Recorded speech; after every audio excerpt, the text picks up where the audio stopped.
Masyarakat Indonesia dihebohkan dengan praktik curang stasiun pengisian bahan bakar umum atau SPBU 34-12305 di Rempoa, Tangerang Selatan.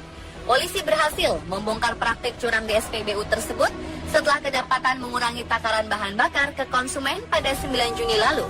Petugas mengamankan 5 orang yang terdiri dari 3 pengelola SPBU dan 2 orang kerap tersangkut kasus penipuan dengan modus mengurangi jumlah takaran bahan bakar.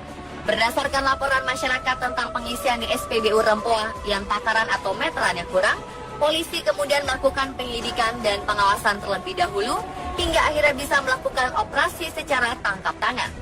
Saat dilakukan pemeriksaan, petugas menemukan beberapa unit alat yang biasa untuk mengurangi jumlah takaran BBM ketika mengisi bahan bakar ke kendaraan konsumen.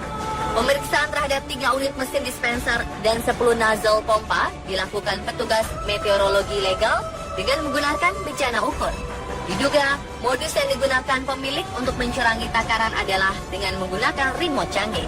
Remote tersebut berfungsi untuk mengatur takaran bensin apabila petugas meteorologi legal dari Pertamina melakukan pemeriksaan dadakan. Pemilik SPBU juga diduga mempunyai 3 cabang SPBU di wilayah Tangerang. Dan kini, kasus kecurangan tersebut masih dalam penyelidikan polisi. Tak hanya kasus di Rempoa, kecurangan yang dilakukan oleh pom bensin juga pernah terjadi beberapa kali. Di antaranya adalah yang terjadi di Batam. Dalam kurun waktu Juni 2015 hingga Juni 2016, sedikitnya petugas menemukan 5 SPBU yang melakukan kecurangan dengan mengurangi jumlah takaran pada jenis bahan bakar solar dan Pertamax. Bahkan, konsumen dirugikan sebanyak 1,2% setiap pengisian 20 liter solar maupun Pertamax. Disperindak SDM melakukan penyegelan terhadap setelan mesin pompa SPBU.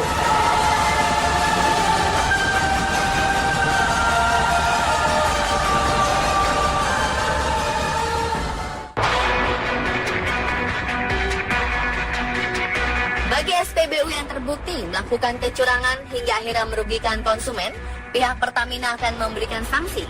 Dilansir dari laman financedetik.com, ada beberapa sanksi yang akan dijatuhkan. Sanksi pertama adalah penurunan grade. Diketahui dalam SPBU pasti pas terdapat 3 kategori atau grade. Bila SPBU terkena sanksi penurunan grade, porsi margin yang diberikan oleh Pertamina untuk penjualan BBM akan diturunkan. Sanksi pemotongan margin berdampak pada jumlah pendapatan pengelola SPBU yang sangat berkurang dari biasanya. Lalu bagaimana bila pengelola masih saja membandel? Bila masih membandel, Pertamina akan men-skors SPBU tersebut alias ditutup sementara dalam waktu tertentu. Selain itu, apabila SPBU melakukan aksi curang dalam penjualan BBM subsidi, maka harus memberikan ganti rugi. Dan sanksi terakhir yang akan diberikan bila SPBU tak mengindahkan teguran dan pembinaan ialah pemutusan hubungan usaha. Tapi sebelumnya buat kalian yang belum subscribe, jangan lupa untuk klik subscribe dan aktifkan loncengnya ya, supaya kalian tidak ketinggalan video menarik dan informatif lainnya.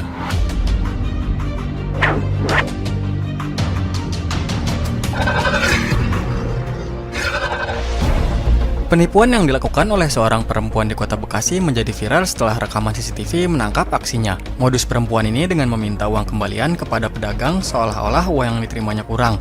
Pelaku datang membeli sebungkus rokok seharga Rp19.000 dan membayarnya dengan uang Rp100.000. Setelah menerima uang kembalian dari pedagang, pelaku langsung berjalan ke arah luar toko.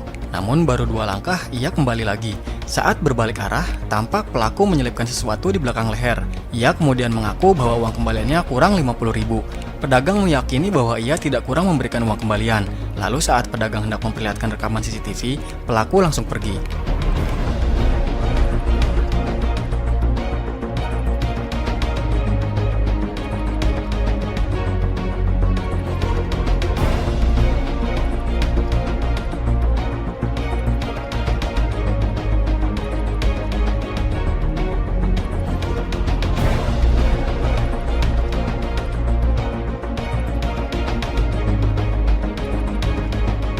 Tidak hanya sekali, perempuan ini kembali terekam CCTV saat menjalankan aksinya. Kali ini korbannya adalah pedagang bakso di daerah Bantar Gebang, Kota Bekasi. Modusnya masih sama. Pelaku awalnya menyerahkan uang Rp100.000. Saat itu pedagang menghitung kembalian di depan pelaku. Setelah itu pelaku langsung meninggalkan warung. Namun baru selangkah menuju motor, ia kembali lagi. Saat berbalik terlihat pelaku dengan cepat menyelipkan sesuatu di belakang lehernya. Kepada pedagang, ia kemudian mengaku bahwa uang kembaliannya kurang Rp50.000. Sang pedagang sempat melakukan pembelaan bahwa ia tidak kurang saat menyerahkan uang kembalian. Setelah berkomunikasi beberapa saat, pedagang akhirnya menyerahkan uang yang diminta.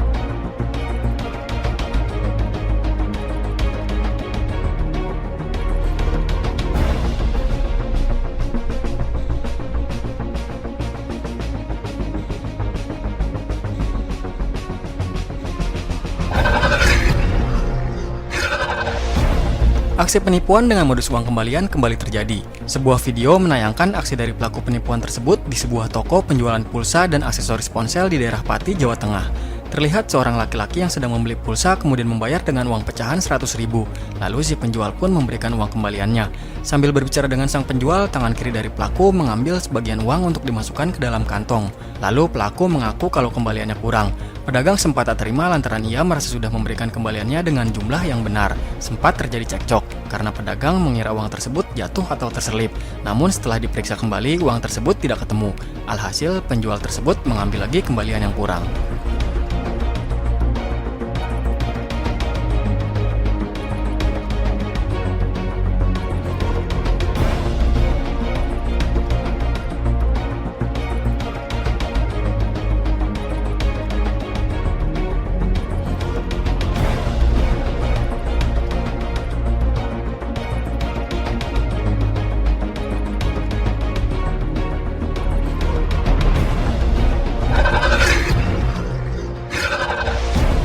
Berbeda dengan video sebelumnya, kali ini modus pelaku adalah dengan menukar pecahan uang kembalian dengan uang yang lebih kecil.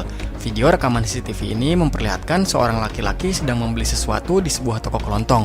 Kemudian pelaku menyerahkan uang untuk membayar belanjaannya. Sambil menunggu barangnya disiapkan, ternyata pelaku sudah mempersiapkan uang kecil di saku celananya. Ketika penjual memberikan uang kembaliannya, pelaku dengan cepat menukar uang kembalian tadi dengan uang pecahan yang lebih kecil. Lalu pelaku mengatakan bahwa uang kembaliannya kurang. Akibat kurang teliti, penjual pun percaya begitu saja dan memberikan uang kembaliannya.